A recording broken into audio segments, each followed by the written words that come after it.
So, good evening, everyone, and welcome back to our fourth week of our 6-week Introduction to Mindfulness class. And as we did last week, if you'd like to start with some questions, that might be nice. Some people are coming in late, so it gives them a chance to arrive. Any questions or comments about the instruction so far, or about your own experience applying it? I find when I start, I'm nice and erect and very in focus, and then as I'm kind of meditating, so I find myself just kind of rounding down. Is it better as you go back into your focus to go ahead and straighten up your spine again? I assume that's what I should be doing. Yeah, it's good to have a straight spine, and there's a certain element of mindfulness that's required to focus on your posture and keep your posture erect.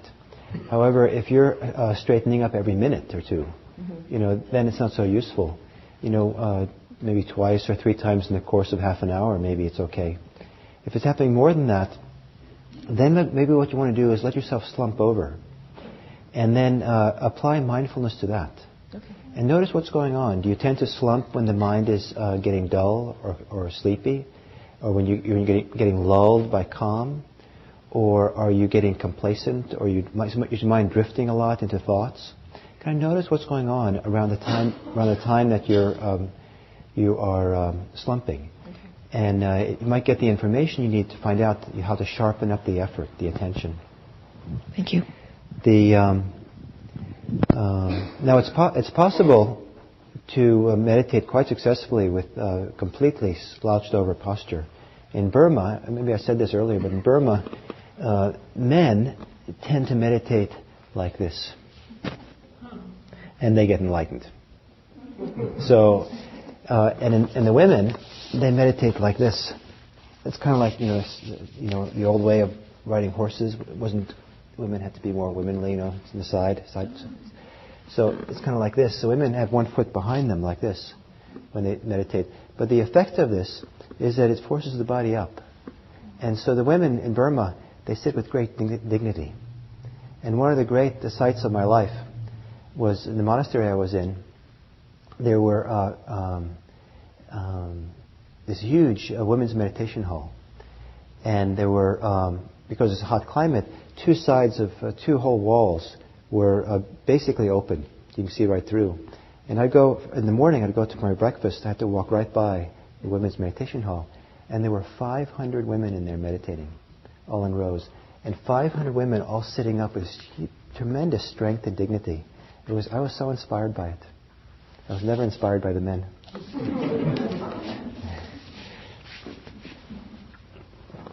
And it's also well worth cultivating enough mindfulness of the body to keep the spine straight. And what will happen is, at some point or other, the mindfulness, the meditation energy, or whatever, the attention, concentration will kick in, and you'll find it effortless to keep your back straight. And until the energy kind of is awakened, you have to kind of keep using your mindfulness to stay straight and upright. But once it's awakened, you're not going to slump anymore. So what we're doing, what I'm trying to convey in this class, is how to use attention effectively in a useful way, so that our attention can help us not get caught by life, by experiences. Our attention can help us become freer of whatever happens and goes on with us. And attention operates this way when we pay careful attention to what's going on. And there's two ways in which careful attention or mindfulness is freeing. One way it's freeing is that you begin seeing actually what's going on, and we can see the ways that we're caught, the way we're holding on, the way we're resisting. And the seeing of that clearly helps, then we can release it. We can let go, or if we begin letting go or softening around it. That's one way. So if I see that I'm clenching my fist, if I really know I'm doing that, I can release it. I remember once I was at the UC library desk trying to get a book which was not on the shelf but had been returned, and they weren't cooperating to look for it. And we were kind of heated, I don't know heated exactly, but I was pretty adamant I wanted that book. And when finally the person left to go check the back rooms, then I paid attention to my posture. And I was leaning over the desk, way over. And I hadn't known it. So as soon as I saw it, then I straightened up and got my feet back on the floor. So as you see something, you can hopefully let go. Begin the process of letting go. Letting go isn't always easy, but you can begin. So one is to see it. The other is the act of attention itself, mindfulness itself, doesn't cling. It's a very simple, open awareness. And as you develop your awareness stronger, you get a sense of this awareness which is free of what you're aware of. If I'm clenching, holding on to something really tight, and I'm really concerned about this thing I'm holding on to, when I pay attention to it, the attention, chances are, it gets entangled with my desire. And so it's kind of in there, kind of with it, and I can't see them as two different things. But as the mindfulness gets stronger, you start seeing that mindfulness is separate from what you're mindful of. Awareness is different from what you're aware of. And so once you start seeing that, you see that the nature of awareness is to be free, or is to be independent of what is known. And so that's a second way that the mindfulness practice gives you a sense of freedom. And the advantage of the second way is that you don't have to let go in order to feel some degree of freedom or independence or spaciousness or something. And so as mindfulness gets stronger, you discover this whole other capacity, way of being. Now mindfulness is, the way we emphasize it in our tradition, is we're trying to develop mindfulness to be all-inclusive, to include all aspects of our life. So to include, our breath and our body, our physical and body part of our life, to include our emotions, and to include our thoughts, to include the world around us we encounter, sights, sounds, smells, and everything. There's nothing which is meant to be outside of the scope of awareness. And we say that what makes awareness sacred in Buddhism itself, awareness is the most sacred kind of thing, or reality. What makes awareness sacred is when there is no outside. There's nothing that we're excluding and saying, well, I can't pay attention to that. That's not permissible. And sometimes in Buddhism it's called big mind, the mind that holds it all, the awareness that holds it all within it without excluding or shutting down or closing off or pushing away anything at all. That doesn't mean that we don't say no to things. It doesn't mean we don't act in the world in ways to protect ourselves.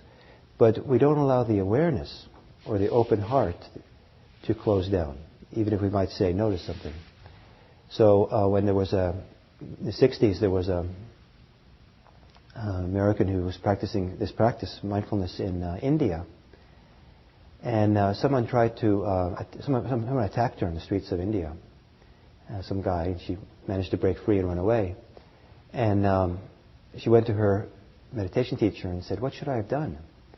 And he said, "With all the loving kindness you could muster up, you hit the fellow over the head with your umbrella." So I don't necessarily recommend hitting people over the head, but the principle was that you could have an open heart or an open mind, open awareness, while you make choices in the world about how to act. You might say no like this to someone, lock your door, but you don't close your heart or your awareness to it. So in Buddhism, to get a really good sense of this ability for the attention, awareness to be free and open, include everything, is considered to be sacred, part of the sacred realm. And a big part of practice, we discover that through the strengthening of mindfulness, where the mindfulness gets stronger and stronger, that it's set free from what you're mindful of.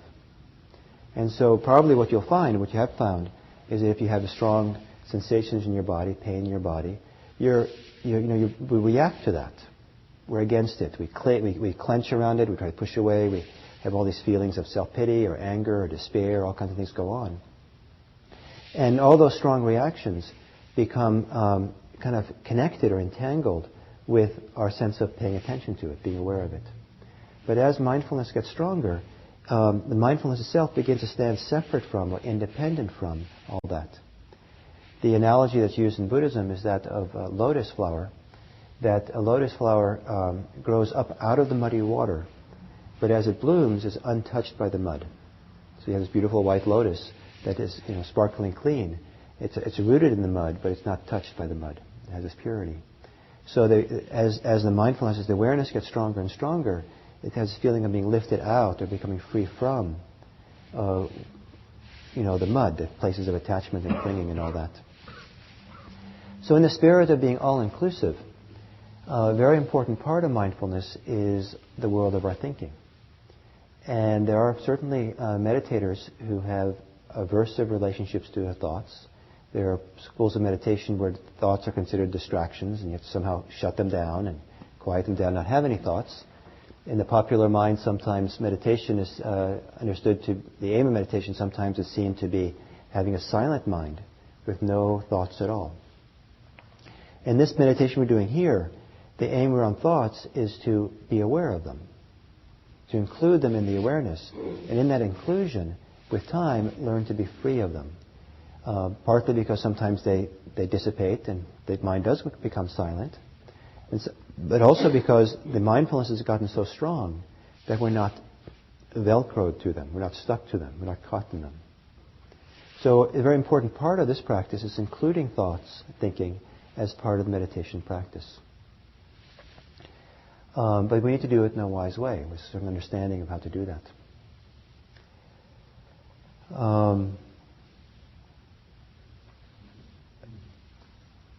So, in order to do that, I think we should do it through meditation.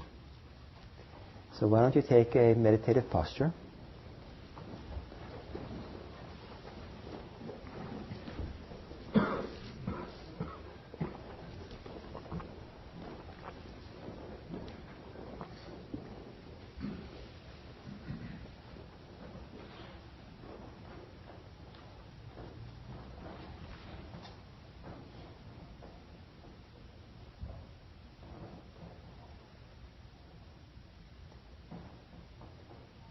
And gently close your eyes.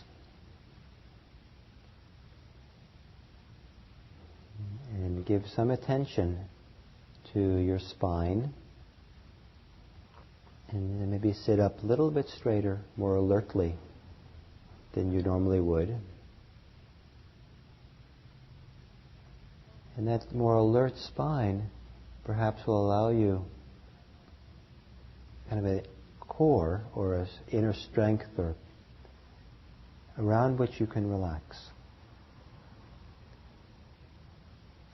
So taking a few long, slow, deep breaths as you breathe in, expanding outwards, stretching your rib cage, your shoulders, back rib cage. And then as you exhale, allowing whatever is possible to relax around that core of the spine, keeping the spine alert. As you exhale, softening the shoulders.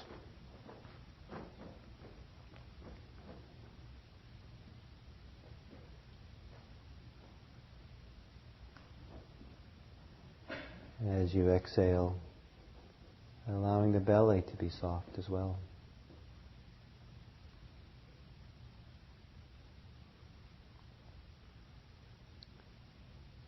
And as you exhale, see if you can soften the muscles of your face.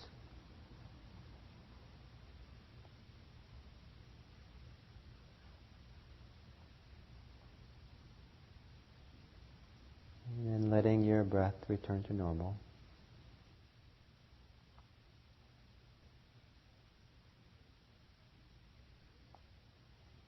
And scan through your body to see if there's some way you can set your body at ease, staying upright with your spine, setting your body at ease.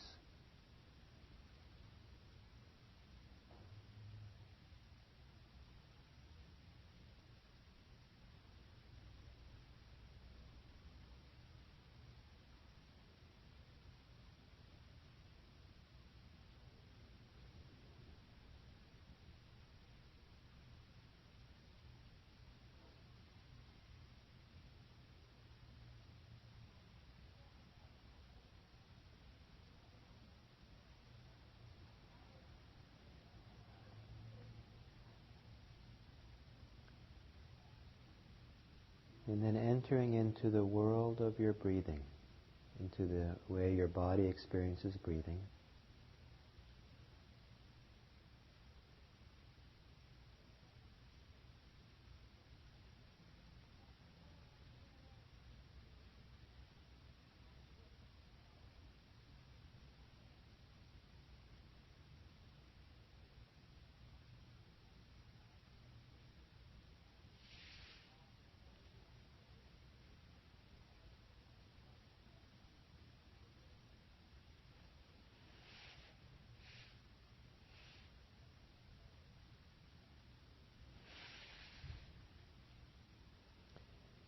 And for now, letting go of your thoughts and concerns so that you can better feel and sense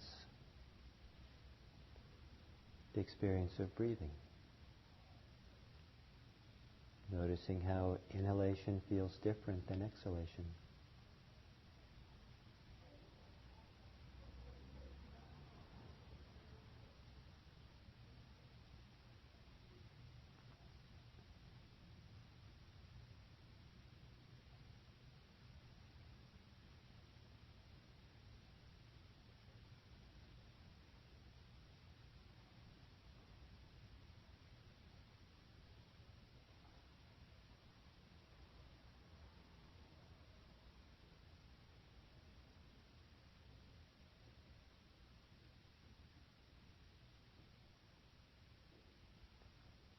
For now, either letting go of your thoughts or letting them recede in the background, so that in the foreground of attention, you're with your breathing.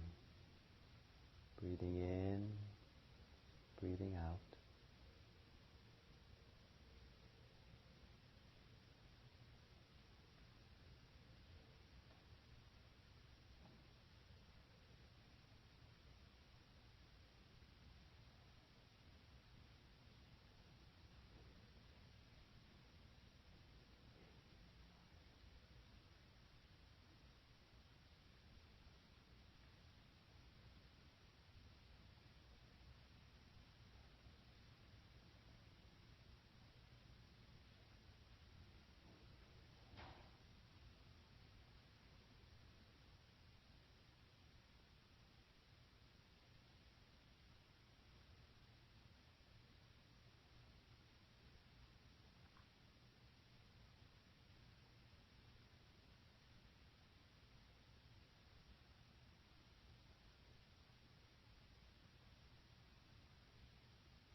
Giving yourself over to your breathing,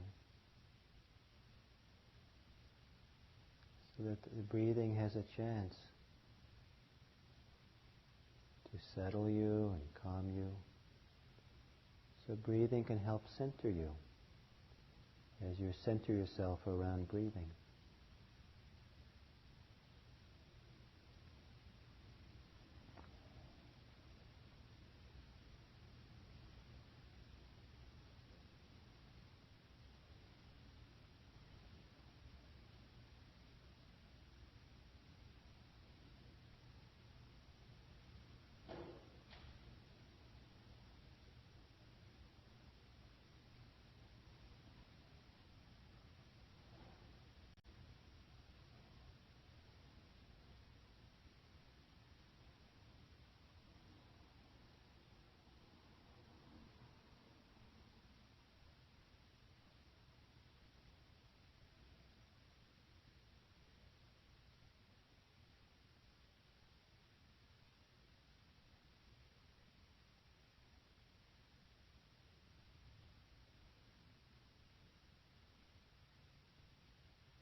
If you notice yourself thinking, For the next couple of minutes, let go of that and reestablish yourself on the breathing.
And now, with a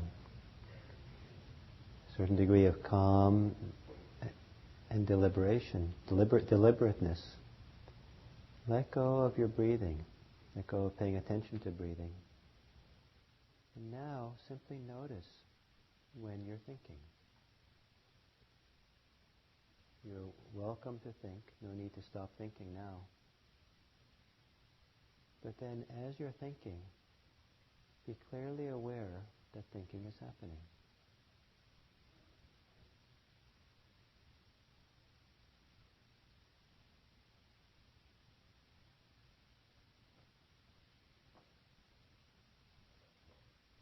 Rather than letting go of thinking, look at your thoughts directly, head on.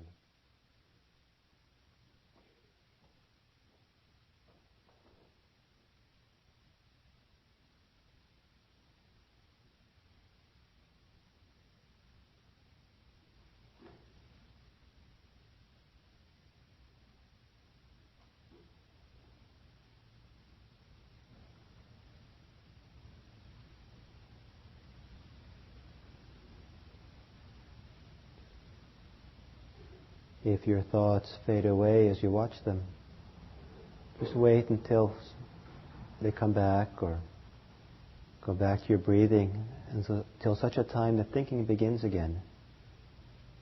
And when it does, clearly look at your thinking. See that it's happening. Be aware of it.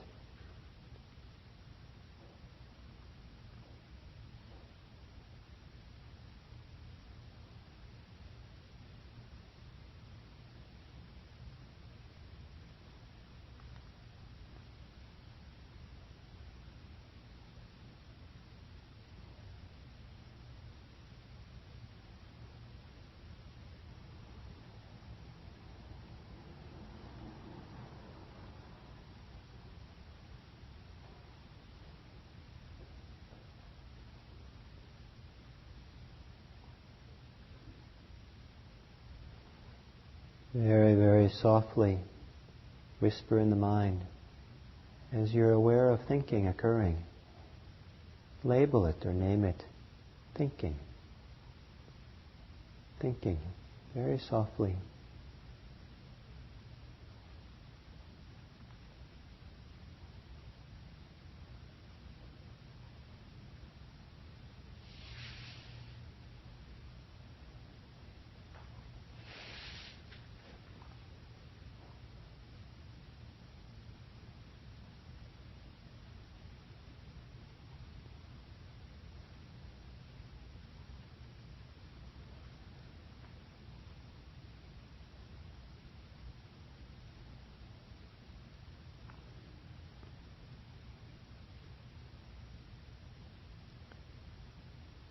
For the purposes of meditation, what you're thinking about is not important. But as we pay attention to thinking in meditation, you might notice other aspects of the process of thinking besides the content. So, for example, if you think in words or in images,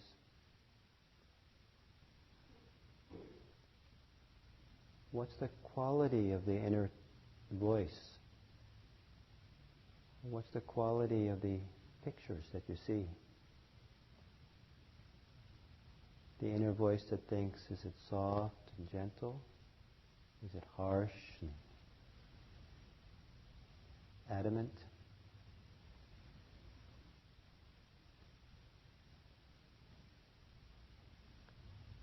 Is the inner voice critical?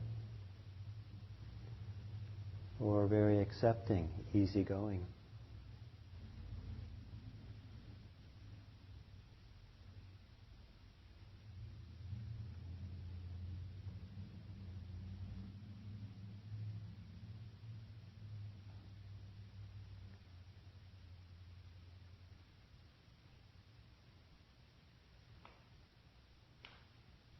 Is there a lot of energy to think? Or is thinking very subtle?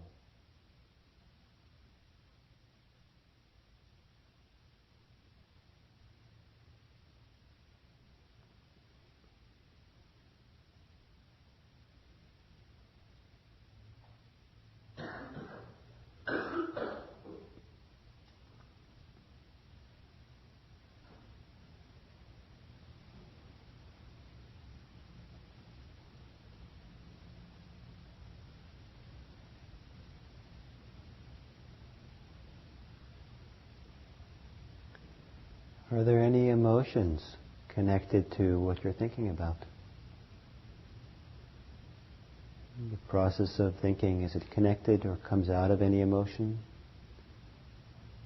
And if there is, then quietly note the emotion.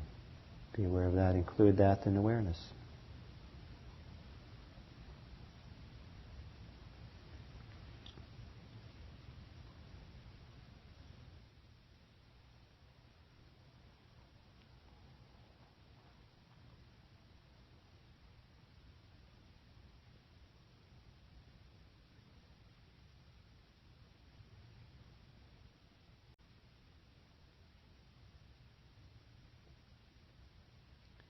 If thinking goes away as you watch it, relax into the space that's left behind. Relax into the spaciousness of a quiet mind.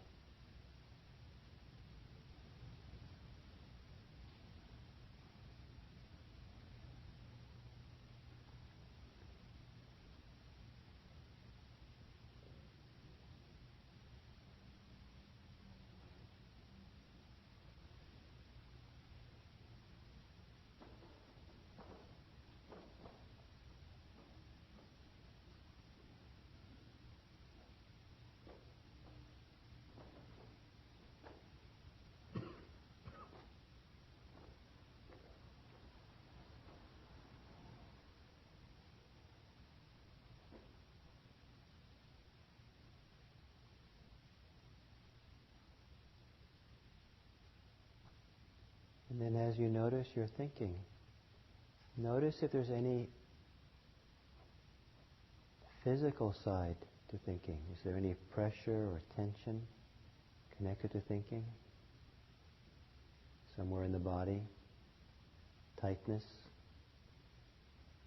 Could be pressure in the brain or in the forehead.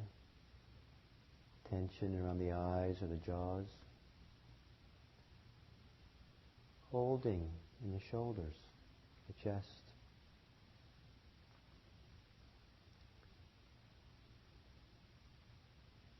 Is there some part of your body that feels activated in support of your thinking or as part of your thinking?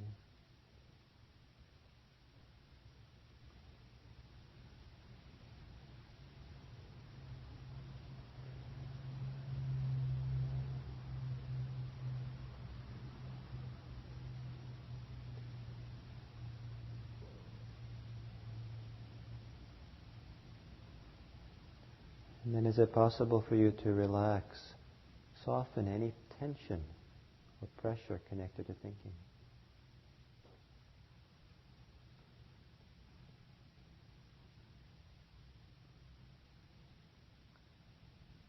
Perhaps as you exhale, relaxing the thinking brain like you would relax a muscle.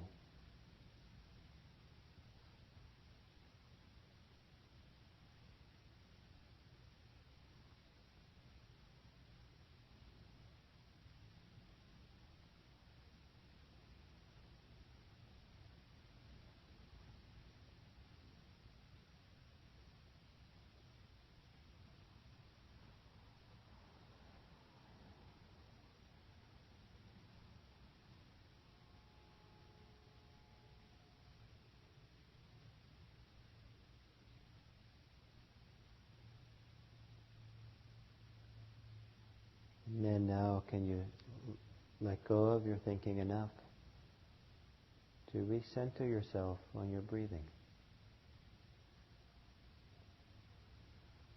Letting go of your thoughts or letting them recede to the background.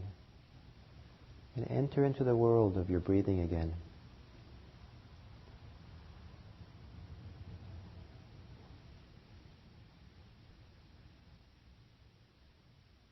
Hanging in there with the breathing so you can stay connected to a whole series of breaths in a row.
And then taking a couple of deep breaths. And when you're ready, you can open your eyes.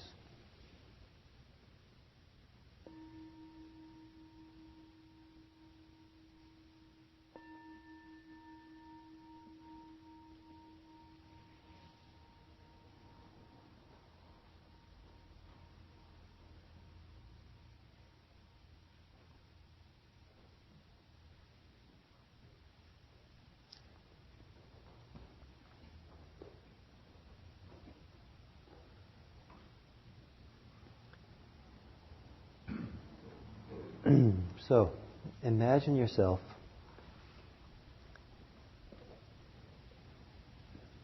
after a busy, stressful week.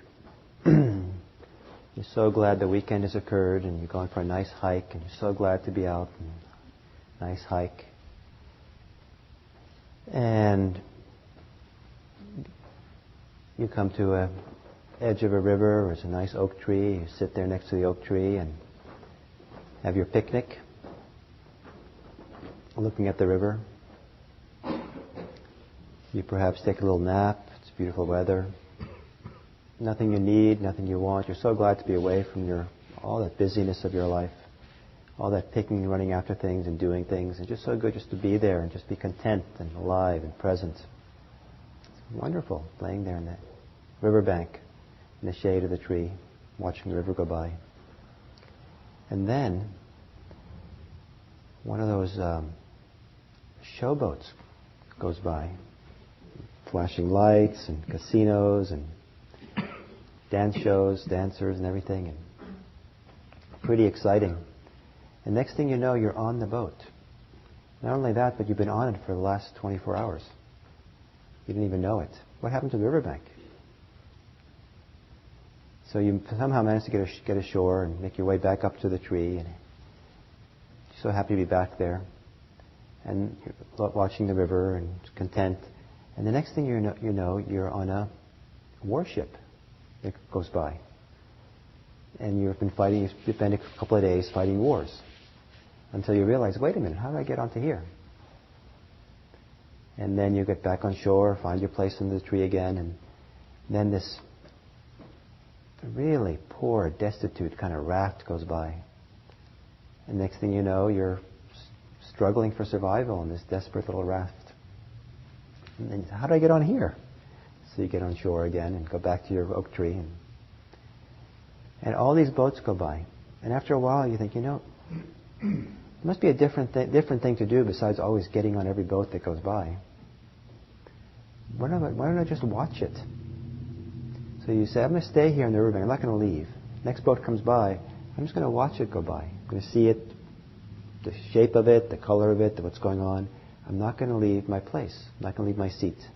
Just let it go by. So that analogy is sometimes used for thinking. That we establish ourselves in the shade of our breath, content and happy the best we can.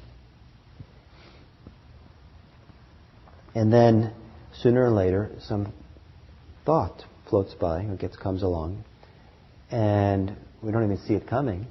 We only know after a few minutes, hours, that we're being caught up in that particular thought world. And a common one is planning.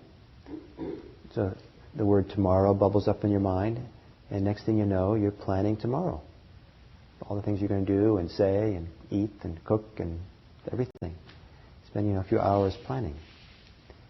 Or then the thought comes up about the past, and then you start kind of living in the whole world of regrets or beautiful thoughts of how wonderful it was in the past. And you kind of live in the world of beauty of the past.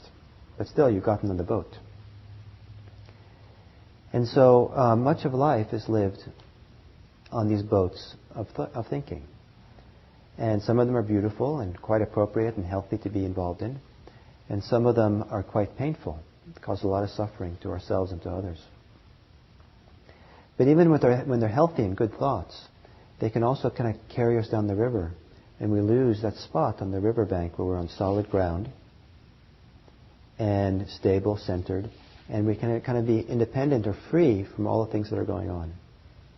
So one of the things we're trying to do in meditation practice is to find ourselves in the riverbank where it's kind of solid with awareness, and learn to not get onto the boats. You can't stop the boats going by, but you can not get on. You can't stop your thoughts, but you can not necessarily pick them up, get involved in them. In this regard, I make a distinction between the English word thinking and a new word, thoughting. And thoughting is what the mind does. It produces thoughts. You can't stop the mind from thoughting. But thinking is when you get involved in your thought. And then a train of associated thinking goes on. One after the other. You get involved and get caught up in that world. So what we're trying to do is let the thoughts come up and just let them go by. It can seem rather impersonal, or maybe it's a little bit kind of uninteresting. But partly because, or very strange, because some people, I think, don't even know how much they're living in the world of thoughts and how much they mediate or see or understand their life through the filter of their thinking. It's kind of like they say that fish don't see the water they swim in. Humans don't see the thinking that they swim in. And so part of mindfulness is to seize this hugely important element of human life and to really clearly see it for what it is, and then have some choice about how we relate to it. Chances are, I think most of you have not chosen much about how you relate to your thinking and how you get involved in thoughts. Some of you probably are basically a victim of your thinking mind. It takes you wherever it wants to go. And part of the reason for that is that some people believe who they are is their thinking. Their identity is so closely tied to what they think about that it's a completely foreign idea that they should be something different than their thoughts. Because if they stop thinking, then who are they going to be? Because if you don't tell yourself stories about who you are, then who are you? It can be rather a little bit challenging. So mindfulness, a hugely important part of mindfulness then is to really see the phenomena of thinking. And we're not at war with thinking. We're not necessarily trying to push it away or stop it or say it's bad, though some of them are painful. What we're trying to do is to see it from the vantage point of the riverbank, as opposed to being in it and on it. And from the vantage point of the riverbank, looking at the thinking, we might start noticing things we hadn't noticed before about it. So they're different than the content, the ideas that the thoughts or the images have. And so in this last meditation, I asked you to look a little bit. Could you notice some other aspects of thinking besides the content? Could you notice if there's some emotional quality to it? If you think with the words, what's the tone of voice in which you think with? And is there any physical aspects to your thinking? Meaning, if you're really churning up a lot of thoughts, you can see it in some people's foreheads. They kind of get all bunched up. Their eyebrows bunch up, and you can see it. They're really thinking hard. And so there's a physical part of it. Or you ask someone to think about something that they're really worried about, and you see their shoulders go up as they really kind of bear down thinking about it. Or their jaws clench up. Or you can't necessarily see it, but sometimes you can feel this kind of energetic pressure or tension, maybe in the skull or inside the skull someplace. So anyway, I try to ask you to look, see if you notice other aspects of thinking besides the content. And to hang out just looking at thoughts. And I'm curious to hear from some of you what happened when you included thinking as part of the field of attention, when you focused on it.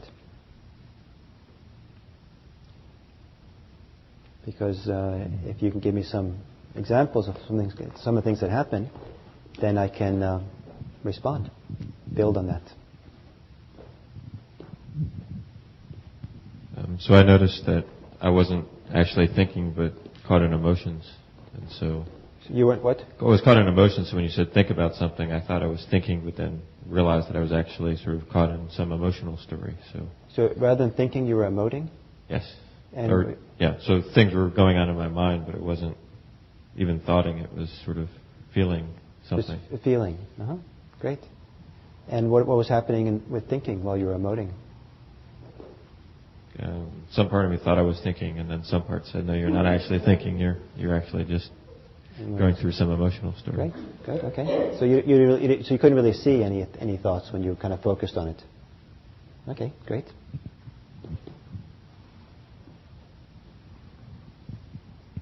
Right over here.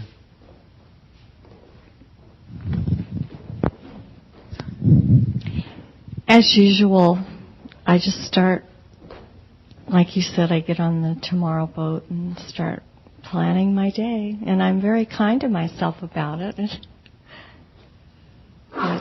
So there wasn't much opportunity to look at thinking because as soon as you noticed it, you were on that boat.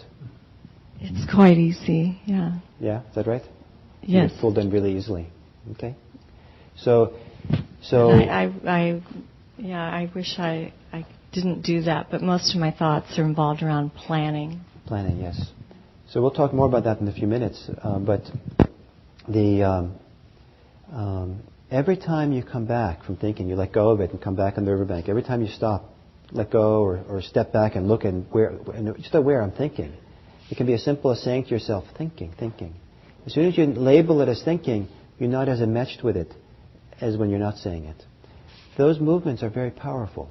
They only take a moment. They don't look so dramatic, but they're actually very, very big movements of the mind that are beginning to break old habits. And people have spent a lifetime of developing a habit of just letting themselves kind of ride the currents of their thoughts, just freely, without any kind of choice. Just going along. And so no wonder when you sit down to meditate, the mind wanders off in thought so easily because it's had so much freedom over a lifetime. And it actually, the mind relearning or breaking the old habits goes relatively fast compared to how much time you spent freely thinking. It's just that we expect it to be, by tomorrow. It takes more than just a couple of days. But every time you notice, I'm thinking, Every time you let go of thought is a very meaningful moment. It has tremendous impact on breaking that habit. And so meditation, you're just content to do it whenever you can. That's part of it. Sometimes if it just seems like it's just, you do it and just you get pulled into your thoughts so much, then sometimes you need to kind of be a little bit more, kind of arouse a little bit of a determination. Be a little bit more like the warrior. Okay, I keep doing this. I'm not going to be complacent with it. I'm going to really sit up straight, more straighter than usual, and really be alert, really pay attention here. And even though I think meditation is supposed to make me calm, I'm not going to even try to make myself calm. I'm just going to really try to be alert, to notice as soon as I wander off into thought.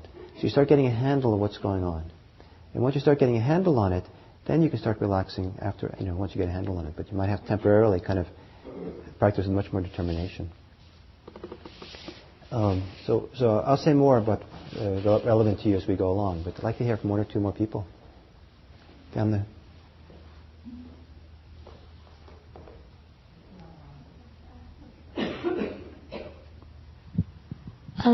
Actually, I was thinking about something happened this afternoon, the people I saw. So when I started thinking about the people I saw, and I experienced this physical sensation. What? This tightness. Tightening, yes. Tightness in my chest, because I know the person I saw that makes me feel anxious. So that is kind of, when I experienced that tightness, so I kind of shift my attention from thought to my physical sensation. So I was wondering, in terms of this process, I know today we focus on thoughts, okay? Yeah. But in terms of attention, where to focus on in general? Focus on thoughts or focus on sensation, or if emotion come up, do we focus on emotion? So that's kind of a question I have. Great. Yeah. Good. And that's what I'll talk about in a little bit as well, when I talk more detail about the instructions around thinking. But the thing to say right now is that thinking is a complex process that involves, it isn't just those insubstantial words or images that go through. The process of thinking involves much of who we are. It does involve our body. You have to be attention has to be very, very precise, very, very, very concentrated and still. But almost every thought you have will have a physical aspect to it, physical sensation that goes along with it. So there's physical aspects. Sometimes it's quite obvious, tightness or something in the chest. There's often an emotional component to thinking as well. It might be very subtle, but it might be there. And there might be an energetic aspect as well. So as we start paying attention to thinking, that naturally we start becoming aware of the bigger picture that's more than just the content. And so what you pointed out, the tightness in your chest, that's part of that bigger package that includes the thought. The thought includes. So I'll talk more in a little bit. But one more. It's not really relevant. Okay. Maybe another time then. So, one more, okay? Part of the time I was seeing like pictures flashing, like movie, like half a dream. Would you define it thinking or? Yes. So movies, images, visualizations that happen is considered in Buddhism as a form of thought. It's not verbal thoughts. Some people think more in images than they do with words. And that's how they process things. And so a lot of the same things are true there. As you pay attention to that imagery, what the images are not important for us, but rather what else is part of that package. Are there feelings, emotions as part of it? Is there body sensations as part of it? Tightening in the body, whatever. And then how much energy is there in the images? It seems very energetic, very clear, very bright, or is it very faint and distant? Is it really close? Are you kind of really pulled into it and kind of living in it? Are you on that boat, the movie boat? Or are you kind of just watching it from a distance?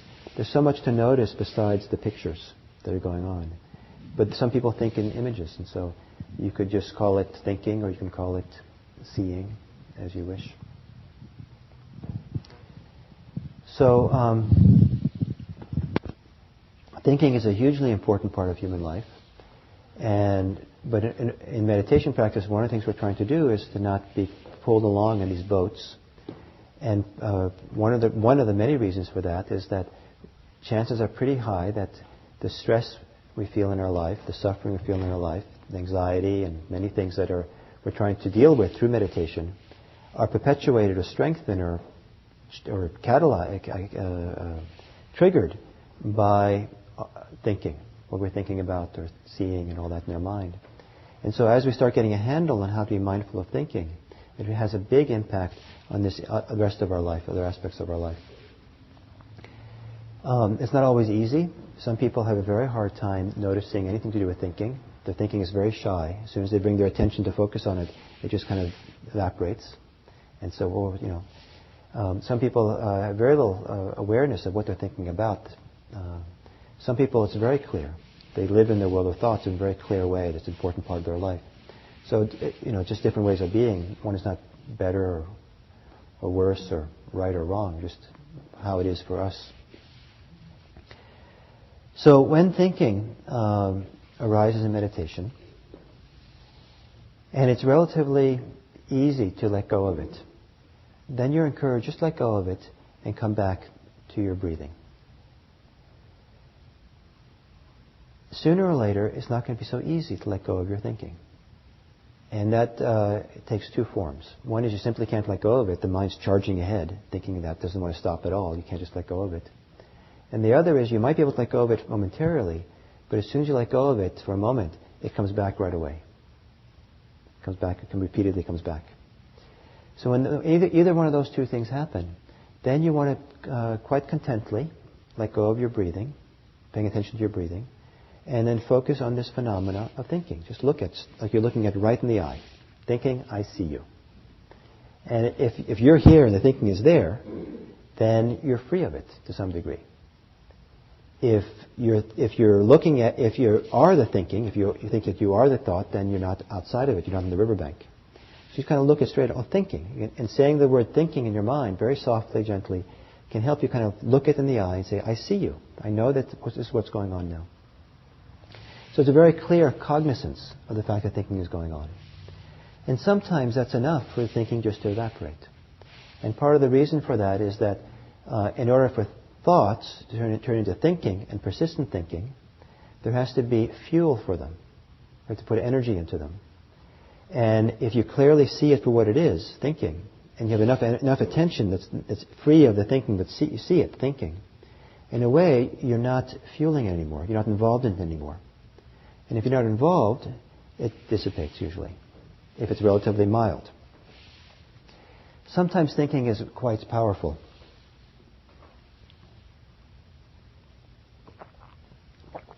If you come to sit here, meditate with us someday, and you've just robbed the local bank and the police are chasing after you, chances are you can't let go of your thoughts that easily. They'll be kind of spinning along really fast. So certain activities, certain things happen in your life, and just like woo, woo, woo, woo, you can't put it to stop. That's normal. So, but then the task in meditation is there's two things you can do. You can just keep letting go and come back to your breath, and you let the breath help calm you. And as you get calmer, that energy of thinking might dissipate. The other thing you can do is you can actually turn and pay more careful attention to the phenomena of thinking, the process of thinking, and start noticing different aspects of it, like we did in this meditation. For the purpose of meditation, we're almost never interested in the content. So the story that goes with the thinking, we not focus on. That's for other times and places, but not for meditation. So you can notice there were things we talked about. You can notice the physical aspect of it. And when I can't let go of my thinking very easily, I often find that there's a sense of pressure or tightness in the area where I call my brain. And if I can let go of my thoughts, and as soon as I let go of it, if that pressure is there, I just pump out another thought. And what helps me is if I go feel the tension in my brain or my forehead or my eyes or wherever it might be, and relax it. If I relax it, then the pressure to think is not so great anymore. And then it's easier to let go of it, and then after a while I might not think so much and come back. But it's like this factory of tension or pressure or whatever, tightness, that as long as it's there, its job is to pump out thoughts. And so you have to somehow address that. And so that's why it's very helpful, when thinking is very powerful, it's very helpful to look and see what's going on in the body. And when you find something in the body, then you can let go of your thinking. looking at your thoughts, then you just focus for a while on the physical aspect of it. And the bodily thing, the tensions there. Just be mindfulness of the body around that. If it's not easy to relax, don't make a big deal engineering project out of trying to relax. That's not meditation. If it's easy to relax, do it. But if it's not easy, then be content that what we're doing in mindfulness is just being present for things. Bringing our presence to be present, feel what it's like. And as long as you're present, you're doing the practice. Nothing has to change. You don't have to fix anything. You just want to be present for how things actually are. There also could be an emotional aspect to the thinking. So people who plan a lot in meditation, there's a very strong correlation. For many of them, the planning arises out of anxiety, fear, apprehension. There's some feeling of anxiety around the planning. There's other causes of planning as well. It can be excitement, or kind of delight, or creativity, or different things. But the majority of times, probably you'll find, or people find, it has to do with some anxiety. In that case, the anxiety, the fear, is the factory for the thinking. And you can let go of your thoughts as much as you want, but the factory is still going to work overtime because its factory is on. So what you need to do is to really then do mindfulness of emotions. Feel the fear, as we talked about last week. Fear, anxiety, note it, be aware of it, and feel it in the body. All the things we talked about last week about emotions, you do that. And then it's kind of like the thinking sometimes is like the flag that says, hey you, pay attention over here. And then we pay attention to the flag. But really what the flag is there is say pay attention to what's holding the flag, the factory, the emotion. And so we can just forget about the thoughts and come back and feel. Both the body, the physical sensations connected to thinking, and the emotions happen in real time, in the current, here and now. Thinking also happens in the present moment, but the thinking the content often has to do with the past or the future, or some other place. And if you're connected to your body, or if you're connected to your emotions, then you're here. If you're caught up in the world of your thoughts, in a sense, you might be somewhere else. So we're trying to be here. And so the emotional aspect of thinking, the physical aspect of thinking, is a great support to just being present. It helps anchor us in the present moment. There could also be energetic experiences with thinking. I find sometimes I can be sitting in meditation and very calm, very centered. My center of kind of gravity, my center of being or presence seems to be low down here, very nice feeling. And then some really juicy thought will bubble up. And I'll get into that boat. And as I do that, get into that boat, I get involved in it, I can feel that sense of aliveness or vitality, whatever I have, very quickly move up into my upper chest, sometimes into my head. And it's like, I feel almost like I'm a little bit top heavy then. It's like this is where my aliveness, my vitality, the energy is up here. And so then if I relax and let go, sometimes I feel it go down again. And if you're down here, your vitality, your energy is down lower. You're more balanced, lower center of gravity. It feels more stable. It's easier to relax. So it's interesting to watch how the sense of energy or the vitality or aliveness in your body shifts and changes depending on what you're thinking about. Occasionally, it's useful to be a little more precise in your noting, besides saying just thinking. If it's really obvious and you don't have to think about it, then you can say, planning. Just planning. You name it for planning, or remembering, and just see it that way. And that helps somehow break the seduction or the involvement. There's one more aspect of thinking that is a very helpful perspective on it, and that is part of the package of all the different things going on as we think is also our interest in it. And you can notice, how you can, as you track yourself thinking, you can notice how interested are you. Boy, am I ever interested. This is the best. This is the best fantasy I've ever had. This is like, or it could be that there's kind of a negative interest where we kind of aghast. How could I be thinking this? And it's kind of this kind of negative interest, but it's kind of interest. We're kind of caught in it. We're kind of engaged in it somehow. And sometimes it's the interest that perpetuates it, fuels the thinking. And sometimes it's very helpful to notice the degree of interest that might be there. Sometimes that interest has a physical feeling of reaching forward almost, leaning forward, holding on, wanting, getting involved. You can kind of feel the mind sometimes kind of almost lean into, grab onto, want to get involved in thinking. So, if it's relatively mild, the thinking, then the task is just let go of it. If it doesn't let go of easily, then we just very calmly include this as part of the meditation practice and just note thinking. If it persists over time or keeps reoccurring over and over again, then very calmly, stay in your place, best you can, kind of look around and notice what else is happening besides the content of what you're thinking about. So notice the physical aspects, the tension that might be there. And if you're thinking a lot, chances are there's some tension or pressure. Notice the emotions that are part of it. They could be very pleasant emotions. They could be very difficult emotions. You don't want to be seduced by the pleasant ones. Like, finally, they get to have nice emotions. The pleasant ones will keep you caught up in thought as much as the difficult emotions. For the purposes of mindfulness, what you're trying very hard to do is not to get caught by anything. You don't want to get on the emotion boat either. You can do it other times, but not in meditation, because there's something much more important to do in meditation.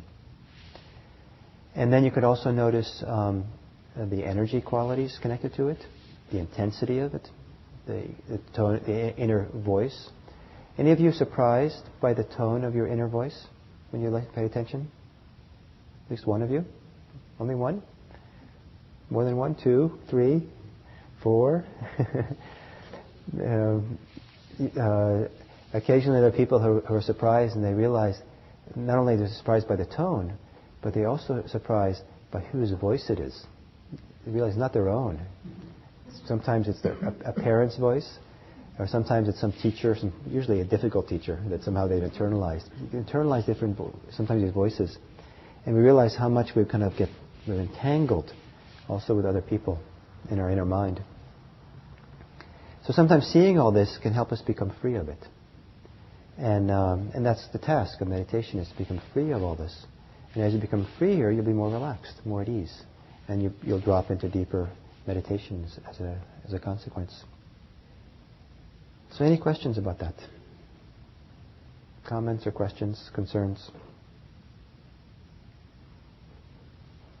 I guess it's related to my previous comment where it seems like I'm unable to step back from my thoughts or body emotions. I can sort of step back. Maybe I'm stepping into my thoughts to watch the other two things, but maybe I'm stepping into my thoughts to look at my body and emotions, and when I try to look at my thoughts, it doesn't work too well. Do you have any guidance on that? That's a very good point. Some people confuse mindfulness with thoughtfulness, because there's so much how they orient themselves and understand their world is by thinking about things. So people live in that world of thinking so much. That's where the residents. If the mail carrier is going to bring you mail, they bring it to, 200 Thinking Place, because that's where you live. And so mindfulness is not thinking about something. I don't know if this is a good example. I apologize if it's not, but it's like thinking about a massage and getting a massage is not the same thing. And you can get a wonderful massage, and if you're thinking about what the experience is, that's very different than kind of sinking into the muscles, allowing you to really feel the fingers of the masseuse. It's tactile. It's very present. You don't need to think in order to feel the tactile experience of the masseuse. You can look at a sunset. You don't have to think about the sunset to see how grand it is, how wonderful it is. It can be a silent mind. Or when I went to see a symphony many years ago, and during the first half, before the intermission, I was understanding everything that was going on through my thinking. And we had a good view of the orchestra pit. And so I was listening to music and kind of enjoying it, but I was looking at how the violins were being moved and the flute were going this way, and commenting and judging and thinking. And I was so involved in this world of thinking about what I was looking at. I realized after a while that I wasn't as deeply connected to the music as I could be. So what I did was I closed my eyes. And as I closed my eyes, the thinking about the musicians and everything faded away, and I could really absorb the music. And the music wasn't thinking about the music. And after the intermission, then I was settled enough, and then I could open my eyes and watch as well as listen without being caught by the world of thoughts. So there's a kind of a silent quality to mindfulness. It's kind of a silent awareness. And so it's very important to make that distinction. And that silent awareness is intelligent. If you're fully present, you kind of register it. You kind of take it in. You kind of know what's going on. You don't have to think about what's happening so much. That make sense? Yeah, but how do I turn off the thinking so I can listen to the other If stuff? you can't turn it off, then your job is to study it. To become very familiar with what it feels like to have your thinking on all the time. What does it feel like physically? What does it feel like energetically? One of the things to look at when you're looking at incessant thinking is notice if the mind is tired. This poor thinking mind is many people's thinking minds are exhausted, so weary. It's been going on and on and on forever. We don't give it a break. So you can notice that. What does it feel like? What's the subjective sense of it always doing that and being that way? A very interesting question to ask. And this is sometimes in Buddhism we ask ourselves contemplative questions. And I'll give you an example of a little contemplation. We'll do it together. So just as you are, close your eyes. You don't have to change anything. Just close your eyes.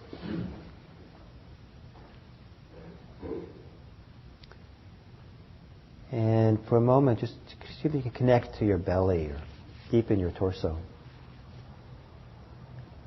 And I'm going to ask a question.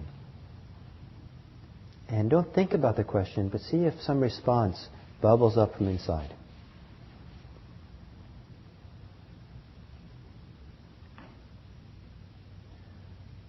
What would you be experiencing if you weren't thinking?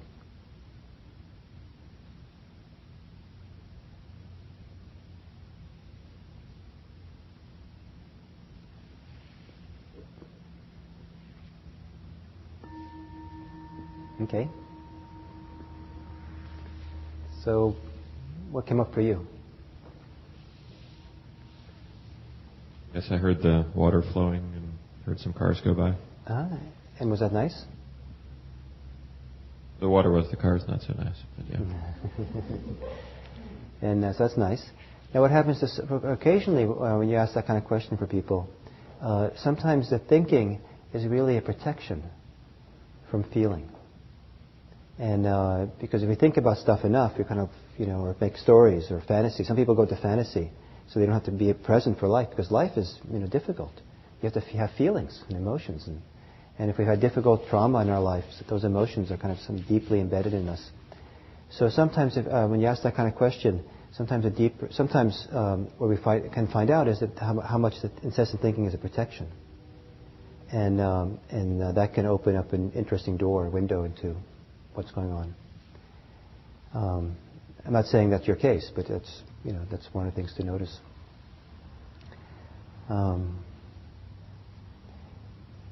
You have to be very careful when you meditate that you don't get caught in the trap of wanting something to go away. Caught in the trap of judging and saying this shouldn't be there. Always the default or the basic approach of mindfulness meditation is to know it, and know it really well. And a lot of wisdom comes from familiarity, which is bad news, because familiarity means you have to hang out with it for a long time. So for your case, you have to get really familiar with that part of yourself. And so exploring in different ways could be helpful. And that's an example of something like that. It's such a big part of you, perhaps.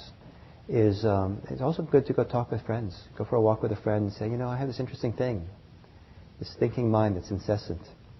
And can I just kind of talk to you about it and explore it with you? Maybe you can ask me questions about it and just kind of find different angles in to understand it and different perspectives and get familiar with it. How can I distinguish in between how can I distinguish in between or sorting out that I'm exhausted and tired of having thought too much, or if am I truly tired? I mean, this is different tiredness, and yes.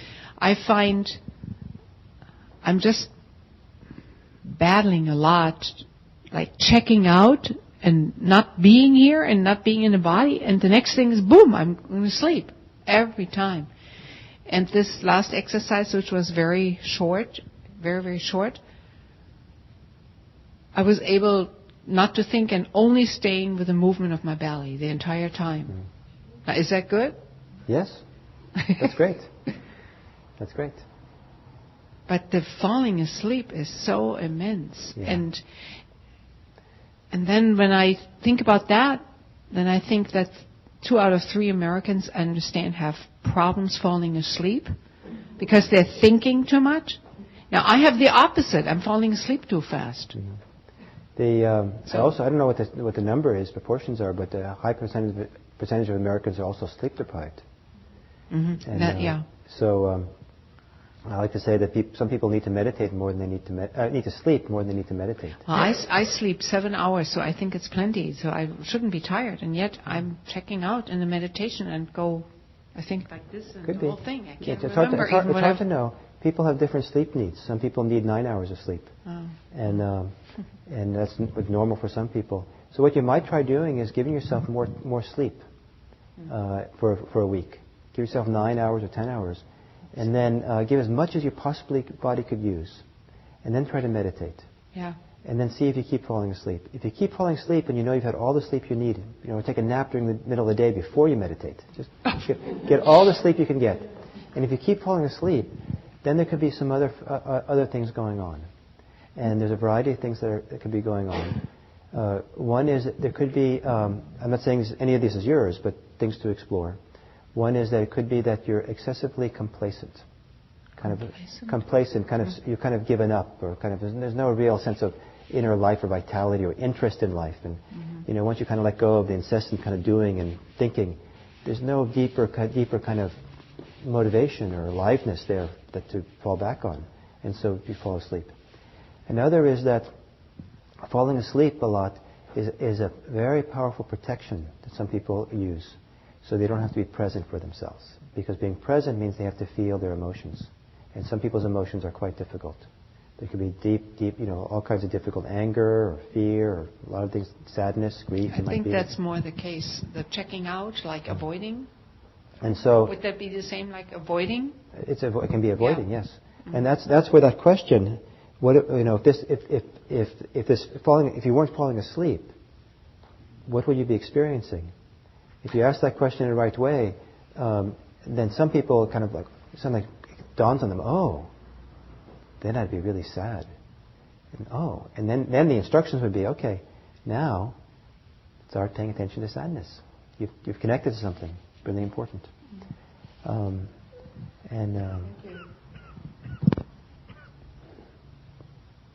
In our meditation circles, we have a lot of respect for when people fall asleep because there's a protection. We have a lot of respect for that, and we're not in a hurry to overcome that, but to kind of a slow, gentle way, keep doing the best, exploring it, being present. Don't want to pop out of it too quickly, because there's an inner wisdom that knows when you're ready, and when you're ready, it comes.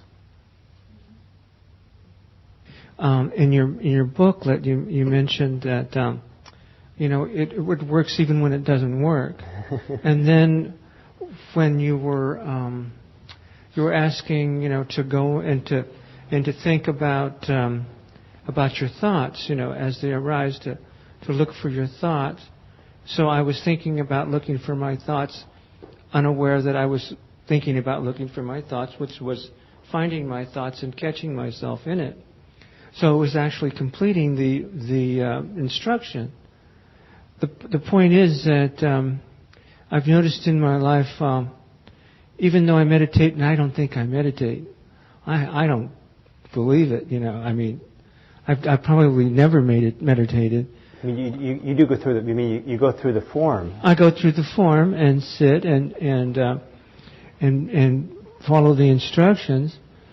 But I've noticed, although the actual content of my life hasn't changed, I'm still at a job I think it stinks, and it, it's just a horrible situation. I feel wonderful. And I'm looking at it and I'm saying, what's been done here? What's been changed here? And actually, the content is the same, but the perception and the awareness are different. And I think I could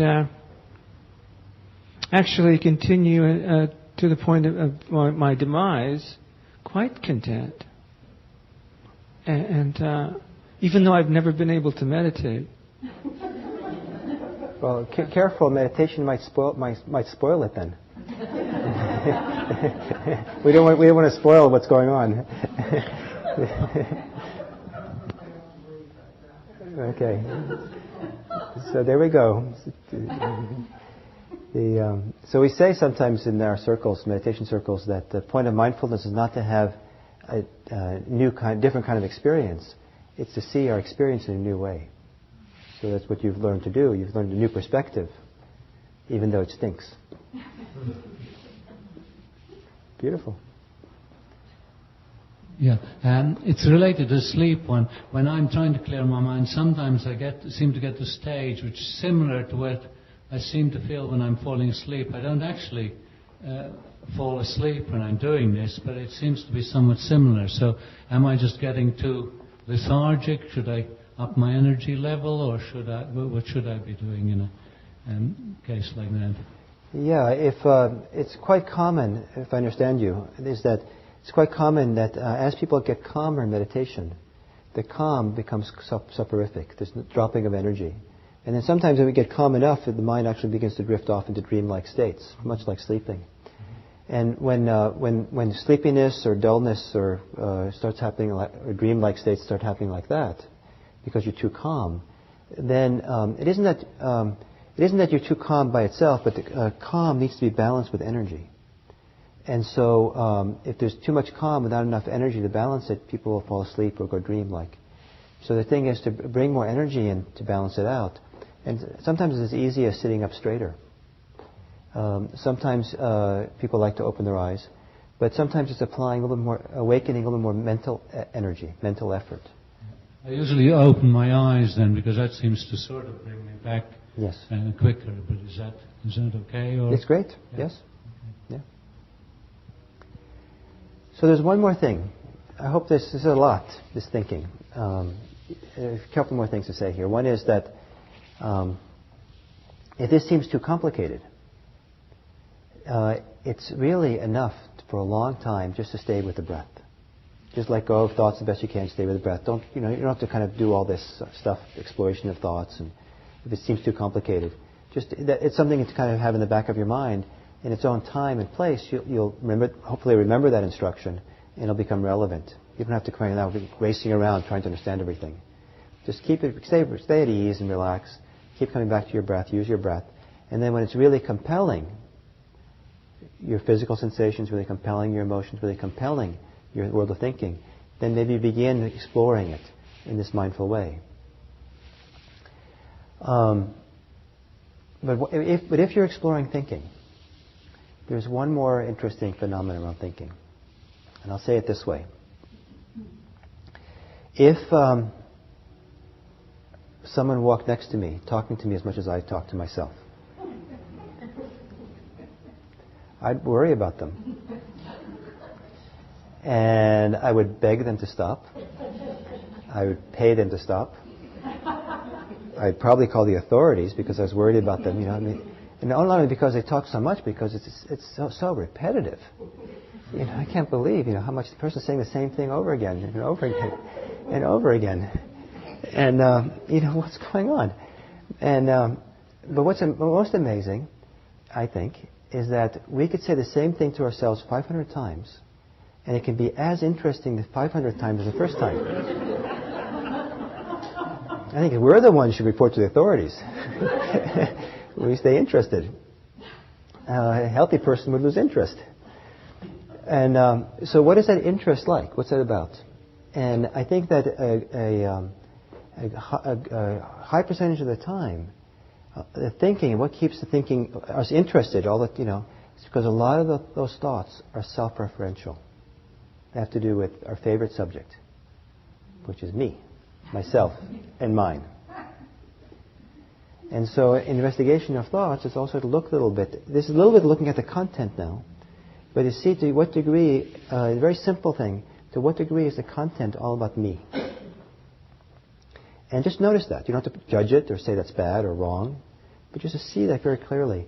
And if you see how regular that is, just the awareness of that will begin shifting it. So I had a little sense of this when I lived in Japan. I was living in a monastery in Japan and I was learning Japanese. And I basically try to speak Japanese like I speak English, which doesn't work so well because they have a whole different structure for the sentences. But the Japanese don't very often use pronouns like I and you and we. They have pronouns they could use, but they don't often use it, and you just understand in context what people are saying. So like, if we're all going to go now, it's time to go, I'd say, rather than saying let's go, I would say go. I wouldn't say us, let us go, just go. Or, I'm going now, rather say going, it's clear, I'm the one who's going, everyone else is sitting down. Don't have to say I, everybody going. And so, it's kind of like that. And so they don't use the I pronoun very much in Japan. And the usual way of saying it is 3 syllables long. Can you believe it? We have this very one syllable, right? They have 3 syllables. It takes a while to get out of your mouth. And but anyway, so here I was learning Japanese, trying to speak it, and speaking it like I speak English, which meant every sentence began with I. And so I'd be saying watashi wa. That's how you say I is watashi. So then you have to add the wa afterwards. So it's 4 syllables. Watashi wa, and the monks would look at me, and I got so self-conscious. I became so aware of how much my language was self-referential with I, that I had no idea when I was just in America speaking English, because we all do it. It's invisible to us. And it was very instructive to me. And it helped free me up quite a bit from a certain kind of that attachment to self and self-preoccupation and self-referential. So you might look at your thoughts that way as well. See what's going on there now. And then once you see the self-referential nature of it, then there might be more going on than just the thoughts of self. There might be emotions connected to that wonderful self, that's self-referential. There might be body sensations, there might be clinging and tightness, all kinds of things going on. So there's a lot to notice. So the hope is that when you do mindfulness practice, you begin really valuing and loving, noticing what's going on, like you're a naturalist, and your field studies are yourself. So I hope that's clear. And there is a handout for today that goes over the instructions for mindfulness of thinking. It's on the table as you go out. So please take that. And also there is, I think, a chapter in my book on thinking that you might also, if you want to explore. And I want you to try out these instructions during the week and see how they work for you, both in meditation. But you might also start focusing on thinking in some other times, and seeing what you can learn about yourself just beyond the content of the thoughts when you're driving your car or talking to friends or whatever. And then next week we're going to talk about something very different, somewhat very different, but very profound in Buddhist context, which is mindfulness of the mind.